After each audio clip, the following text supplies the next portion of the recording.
નમસ્કાર, હું ડૉક્ટર મેહુલ ટાંક, ફિઝિયોથેરાપિસ્ટ, લક્ષ્ય ફિઝિયોથેરાપી અને પેઇન મેનેજમેન્ટ ક્લિનિકમાંથી. રાજુલામાં અમે છેલ્લા 5 વર્ષથી કાર્યરત છીએ અને ફિઝિયોથેરાપીને લગતી સારવાર પૂરી પાડવા માટેના તમામ પ્રયત્નો કરી રહ્યા છીએ, જેનામાં orthopaedic physiotherapy, ન્યુરોલોજિક physiotherapy, paediatric physiotherapy અને આ સિવાય વિવિધ પ્રકારની ફિઝિયોથેરાપી સારવાર અમારા ક્લિનિક પર અમે આપી રહ્યા છીએ. આજના વિડીયોમાં આપણે વાત કરશું સ્ટ્રોક એટલે કે મગજનો હુમલો અથવા તો પેરાલિસિસ. આ એક એવી સ્થિતિ છે કે જેમાં મગજના ભાગમાં લોહીનો પ્રવાહ અટકી જાય છે અથવા તો બંધ થાય છે, જેના હિસાબે મગજના ભાગના કોષો નાશ પામે છે. સ્ટ્રોકના મુખ્ય 2 પ્રકાર છે, ઇસ્કેમિક સ્ટ્રોક અને હેમરેજિક સ્ટ્રોક.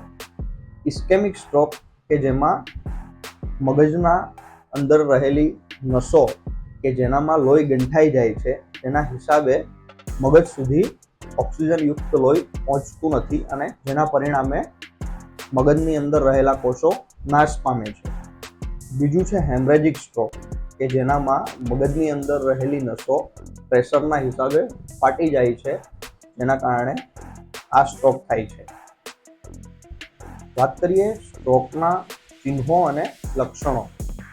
સૌ પ્રથમ તો અચાનકથી શરીરનું હલનચલન અટકી જવું અથવા તો બંધ પડી જવું, કોઈ પણ એક બાજુની મૂવમેન્ટ બંધ થઈ જવી, એક બાજુથી મોઢાનો ભાગ નીચે ઉતરી ગયેલો જણાવો, ચક્કર આવવા અથવા તો કોઈ પણ એક બાજુની દ્રષ્ટિ એટલે કે જોવાની ક્ષમતા છે તે ગુમાવવી, બેલેન્સ અને કોઓર્ડિનેશનમાં તકલીફ થવી એટલે કે ચાલવામાં અને ઊભવામાં તકલીફ થવી.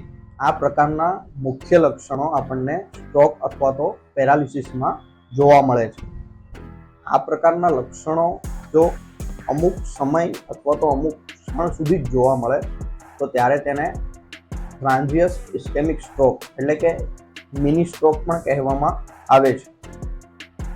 ટ્રાન્ઝિયસ ઇસ્કેમિક સ્ટ્રોકમાં અમુક લોકો જરૂરી સારવાર લેવાનું ટાળતા હોય છે, પણ આ એક રેડ સિગ્નલ એટલે કે સંકેત છે. આના પછી જરૂરી સારવાર લેવી જોઈએ. જો ના લેવામાં આવે તો આગળ જતા ઇસ્કેમિક સ્ટ્રોક અથવા તો હેમરેજિક સ્ટ્રોક પણ આવી શકે છે. સ્ટ્રોક થવાનું જો જોખમ જોઈએ તો પુરુષોમાં વધુ પ્રમાણમાં જોવા મળે છે. એમાં પણ 50 થી 55ની વધુ ઉંમરના લોકોમાં અને પાસ્ટ હિસ્ટ્રી એટલે કે પરિવારમાં પહેલાં કોઈને પેરાલિસિસ થયેલો હોય તો આવા લોકોમાં પેરાલિસિસ થવાની શક્યતાઓ વધારે હોય છે. આ સિવાય પેરાલિસિસ થવા માટેના મુખ્ય કારણોની જો વાત કરીએ તો હાઈ બ્લડ પ્રેશર એટલે કે જેમને બીપીની તકલીફ હોય તે લોકોમાં, હાઈ કોલેસ્ટ્રોલ એટલે કે કોલેસ્ટ્રોલની તકલીફ હોય તેમાં, ડાયાબિટીસ મલાઇટસ ડાયાબિટીસ હોય તેવા લોકોમાં, તે લોકો આલ્કોહોલ અને ધૂમ્રપાનનું સેવન કરતા હોય તેવા લોકોમાં, આ સિવાય મેદસ્વીતા એટલે કે મોટાપણું હોય તે લોકો જાડા હોય તે લોકોમાં, અને સેડેન્ટરી લાઈફસ્ટાઈલ એટલે કે જે લોકોનું બેઠાડું જીવન છે, કોઈ પણ શ્રમ વગરનું બેઠી રહેવાનું જીવન છે તે લોકોમાં સ્ટ્રોકનું પ્રમાણ વધારે જોવા મળે છે. અમુક સર્વે મુજબ ક્રોનિક સ્ટ્રેસના હિસાબે પણ સ્ટ્રોક થઈ શકે છે.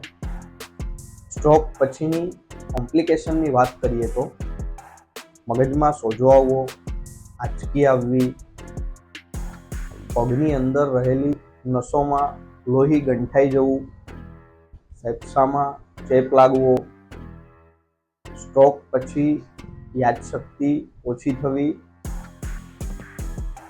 પોસ્ટ સ્ટ્રોક ડિપ્રેશન એટલે કે સ્ટ્રોક પછી ડિપ્રેશનનો ભોગ બનવું અને અમુક કેસમાં મૃત્યુ. આ પ્રકારના કોમ્પ્લિકેશન પેરાલિસિસ દરમિયાન અથવા તો પેરાલિસિસ પછી જોવા મળે છે. સ્ટ્રોક થયા પછી જે શરૂઆતના તબક્કામાં મેડિકલ મેનેજમેન્ટ એટલે કે મેડિસિન અને દવાઓની સારવાર મળવી ખૂબ જ જરૂરી છે. જો શરૂઆતના સમયમાં જરૂર પૂરતી સારવાર મળે તો રિકવરીના ચાન્સ ખૂબ જ વધારે હોય છે. વાત આવે કે ફિઝિયોથેરાપીનો રોલ સ્ટ્રોકના પેશન્ટમાં શું છે, અથવા તો ફિઝિયોથેરાપી કઈ રીતે સ્ટ્રોકના પેશન્ટમાં મદદરૂપ થાય છે.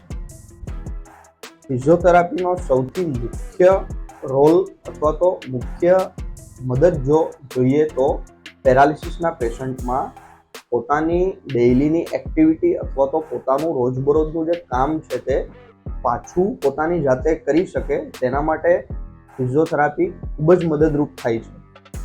આ સિવાય બેલેન્સ અને કોર્ડિનેશન પાછું મેળવવા માટે,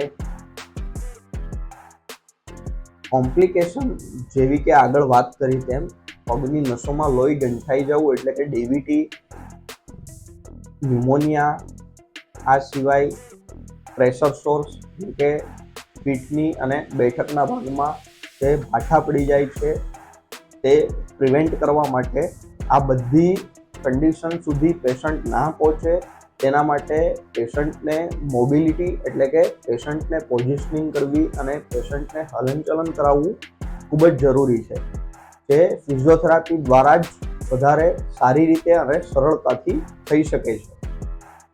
સ્નાયુઓમાં થતું અનિયમિત સંકોચન એટલે કે કોન્ટ્રેક્શન અને સ્પાસ્ટિસિટી એટલે કે ચકડામણ જે ના થાય તેના માટે ફિઝિયોથેરાપિસ્ટ દ્વારા વિવિધ પ્રકારની ફિઝિયોથેરાપી કસરતો અને અમુક પ્રકારના સપોર્ટિવ એડ્સ કે સાધનો જેના મદદથી પેશન્ટને ઇન્ડિપેન્ડન્ટ બનાવી શકીએ છીએ.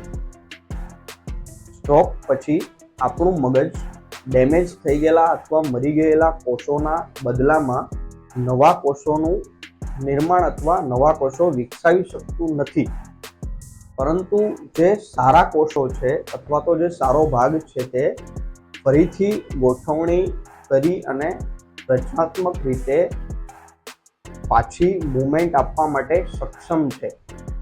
આ પ્રક્રિયાને ન્યુરોપ્લાસ્ટિસિટી કહેવામાં આવે છે. ન્યુરોપ્લાસ્ટિસિટી માટે અમુક પ્રકારની ટ્રેનિંગ અને અમુક પ્રકારની પ્રેક્ટિસની જે જરૂર છે તે એક ફિઝિયોથેરાપિસ્ટ દ્વારા સચોટ અને વધુ સરળ રીતે કરાવવામાં આવે છે. જેના માટે હંમેશા સ્ટ્રોક અથવા પેરાલિસિસ પછી ફિઝિયોથેરાપિસ્ટનો સંપર્ક કરી અને તાત્કાલિક ધોરણે ફિઝિયોથેરાપી સારવાર ચાલુ કરાવવી જોઈએ. પેરાલિસિસ અથવા સ્ટ્રોકના પેશન્ટમાં 24 કલાકના સમયગાળા પછી અથવા તે દરમિયાન જો ફિઝિયોથેરાપી સારવાર ચાલુ કરવામાં આવે તો ઝડપથી અને સારું પરિણામ મળી શકે છે.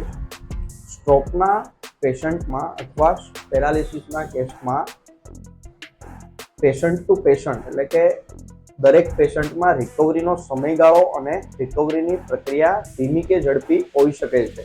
તેના માટેના અમુક પરિબળો જેવા કે પેશન્ટને કયા એરિયામાં એટલે કે મગજના કયા ભાગમાં તકલીફ છે, કેટલા પ્રમાણમાં તકલીફ છે, સ્ટ્રોકનો ટાઈપ કયો છે કે ઇસ્કેમિક છે કે હેમરેજિક છે.